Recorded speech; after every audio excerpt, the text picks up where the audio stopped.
Okay, so we're talking about Oman, and there's no Oman is completely out of this whole thing. I'm sure some money, a couple of rich oligarchs in Oman have supplied money to the UAE and Qatar to fund this whole thing. Let's go on to the bigger thing, the Shia country of Iran. So we're going to color Iran blue here. Yes, stripe it.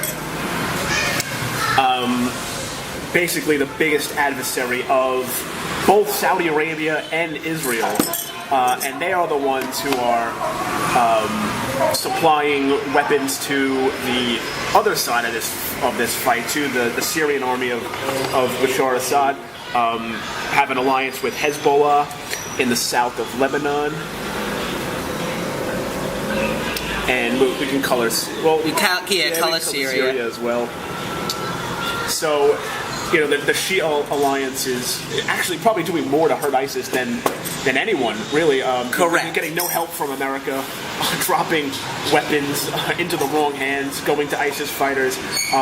So, you know, in the context of this whole nuclear agreement, too, with Obama and the Republicans going back and forth, should we have a nuclear agreement with Iran? You have them trying to stop the jihad in Syria. So we have that. This is a very strategic alliance here. And Iran is also allied with Russia. So we'll color, we can't even see Russia on the map here, but in the north here, you have Russia. And so Vladimir Putin, I believe, he knows the score with Team Sloppy Jihad. He has the jihadists here in the south of the country, places like Chechnya, where a lot of the ISIS fighters come from, Dagestan, Ingushetia. So the blue represents, I think, the fiercest rival to the sloppy jihadists, also known as ISIS. And also the biggest rival to the UN and the NATO allies are, in fact, the Shia. So the colors here represent pretty much the axis of evil to the NATO's hegemony and the UN. This is who the West is trying to bring down, is this alignment right here. Now, it's, as you can see, as my partner here has mentioned, over here a lot of the rebel fighters are coming from, say about a good 10 to 15%, a very seasoned, well-organized group, the Chechnyan rebels. They're not Syrians, these ISIS fighters. That's the most important thing. They're fighting in Syria, but they're not Syrian. We know this because we see some of the videos they released, and when they shout out their hometowns, you hear, Machakala, whatever, in Chechnya, you have Benghazi, they'll scream out. Or they'll have Cairo, and they'll never say a Syrian city, and that's how you know they're not Syrian. Correct. Most of the Syrian jihadists are pretty much dead at this point. The ones that were a part of the FSA, the Free Syrian Army, they're all long gone. They've been swallowed up into bigger factions, either Al-Qaeda or ISIS. Now, up here, the Chechnyan fighters have gotten to Syria and to Iraq. Well, how did they get there? Well, right here, ladies and gentlemen, Turkey. Turkey is a big player in this whole situation. The Prime Minister has aligned himself with NATO because maybe in the future, Turkey wants to be part of the European Union and that alignment.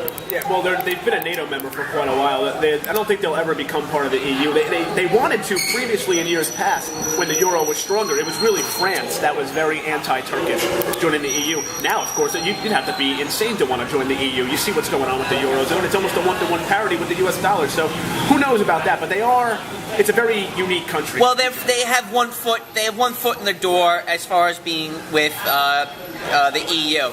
So anyway, the Prime Minister has opened the floodgates for the rebels for the jihadists in this area to come through. So they come from up here, he opens the borders up, and they flood in through his country down into Syria.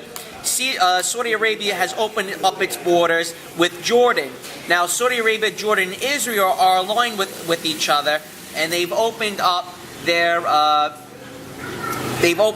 borders with Saudi Arabia. So Jordan, Saudi Arabia, and Israel are aligned, and they are allies, and that's how the Saudi jihadists have been going in, is through this desert part over here, You can see the alignment, straight lines here. You can see done by the colonial powers. Correct, done by the colonial powers. That's how they've been going in. So that's how it's Jordan and Turkey allowing this to happen. Now, Turkey is aligned with the EU and NATO. As of recently, Turkey, the Turkish army, has made an excursion into Syria to, they say it's to go grab a tomb, some remains of a former the grandfather of a Turkish ruler from 400 or 500 years ago. But from what we understand and from history is that the tomb is actually empty. So what was this about? Why did they make an excursion 60 kilometers into Syria? I think Turkey and the NATO allies are trying to scare Assad, to let Assad know we're coming to get you, we're coming after you. You're not. The bottom line is Assad has to go, and the NATO, America, and the UN will not allow Assad to say that is for sure because he is a client of Russia. And one final note on Turkey: the NATO charter is that during the Cold War, when it became what it was supposed to do to fight the Soviets, an attack on one is an attack on all. So if Turkey goes into Syria, gets attacked by Iran, by Hezbollah, forces backed by Tehran, forces backed by Moscow, maybe eventually. What does that mean? That can draw the rest of NATO, all of the member countries, including the USA, directly into the war. Right. So now Iran is now been sending troops and arms into Syria. Russia has given an unlimited credit line. Iran and Russia have given an unlimited credit line to Assad's government. So anything the government of Syria needs, mind you, it's secular. They do not like jihadists. They protect Christians. Many of the Syrian military fighters are Christian. They've been giving Syria all the support they need in order to combat Al-Qaeda, FSA, and ISIS, doing everything they can to help them. So with that being said, let's go over here now. We didn't mention Afghanistan and Pakistan. Pakistan has many of its own problems. We don't have to color that, I don't think. It's just on a side note. We're going to mention Pakistan and Afghanistan. Pakistan is a nuclear-armed nation. They have a military, and they have many Muslim extremists in that country. But one thing is for sure, and anybody with an IQ above 60 knows that Pakistan wants nothing to do with anything going on here. Even though it's a Muslim country, it wants nothing to do with this clusterfuck over here.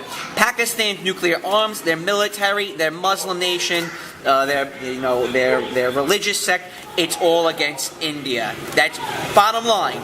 End of the day, it's all about India with Pakistan. They could give two flying fucks about this shit going on over here. So Pakistan's out of this. Pakistan's about India, always will be about India. There's nothing you can do about it. Afghanistan has the Taliban, which is, they're really crazy. That's a group of guys you don't want to mess with. But we know that the United States is in there. It's been in there for 10 years. UK has just pulled all of its troops out of Afghanistan as of this week. It just came into the news. But Afghanistan, there's a couple ways of looking at what's going on in Afghanistan. One is the U.S. is there for two things, two resources, opium and lithium, okay? That's my personal opinion. You can say it's to... excuse me. You can say it's to homogenize the region, and also to have a foothold. I also believe it's a foothold for the UN and American forces to go look after China, okay? I think Afghanistan has something to do with China. From what I understand, there are no ISIS fighters or anything going on in Afghanistan. You have your occasional suicide bombers and things.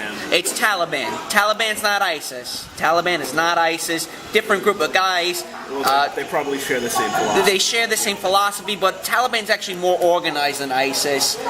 They're also the only Muslim extremists that actually have a political government, correct? Yeah. Yes. They controlled Afghanistan for a long time. So Afghanistan's off the table. Again, it's something to do with the U.S.'s future plans.